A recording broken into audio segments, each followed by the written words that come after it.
first of all, congratulations. Yes, How do you feel may mga bagong blessings na dumarating sa buhay?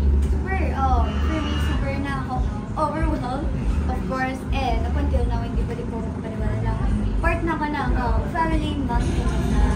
Kapag may mga blessings ka natatanggap, anong ginagawa mo?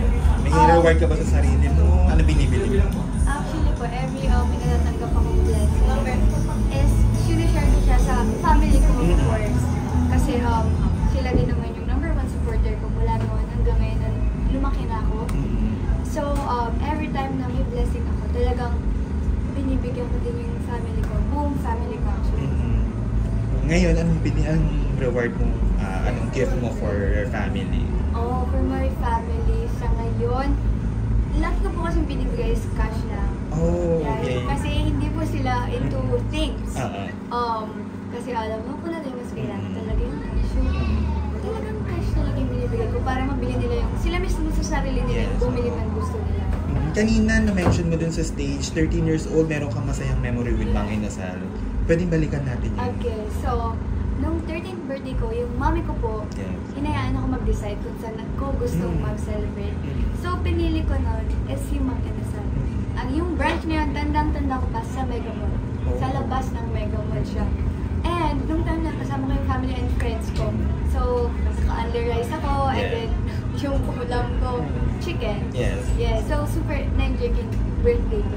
Namimiss mo ba yung mga ganung moments kung kakain ka everywhere? Kasi syempre dati hindi ka pa kilala, hindi ka pa sikat. Ngayon medyo mahirap na yung mga ganung moments. Namimiss mo ba yung mag-only rice? Actually, nagagawa ko pa naman po siya ngayon. Talaga? Yes. Only rice pa rin? Yes, nagagawa ko pa rin po naman siya.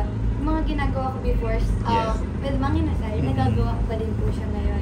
Yun nga lang, mahirap na. So, minsan ko na lang siya nagagawa. More on deliver talaga ng food sa bahay.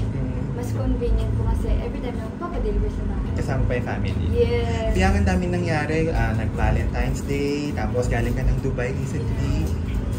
Konting kwento. Sa Dubai, super nakaka-enjoy po sa Dubai actually. Kahit, so pumunta kami doon for work, na-enjoy namin siya. And pag-uwi ko, talagang kumain ako ng extra creamy halo-halo. Wow! Yeah. Kumain talaga ako. Kasi?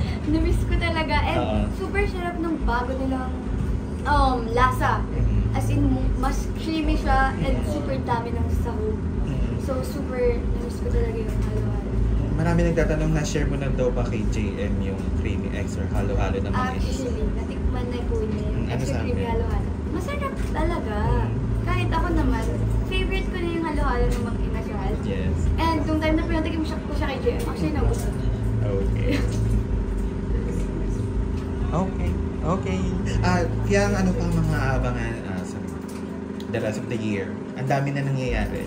Super madami kayong abangan sa akin. Kaya huwag niyo pong kakalimutan na i-follow ang Mang Inasal. Dahil super dami kong ganap with Mang Inasal. Actually, kakatapos ko lang po ng TVC shoot with Mang Inasal. So, abangan niyo. Dahil grabe talaga yung hard work ng buong team. And ako, grabe din yung pagod nung ginawa ko yun. Kasi super dami kong nilaan na time for the TVC for Mang Inasal. And super enjoy talaga.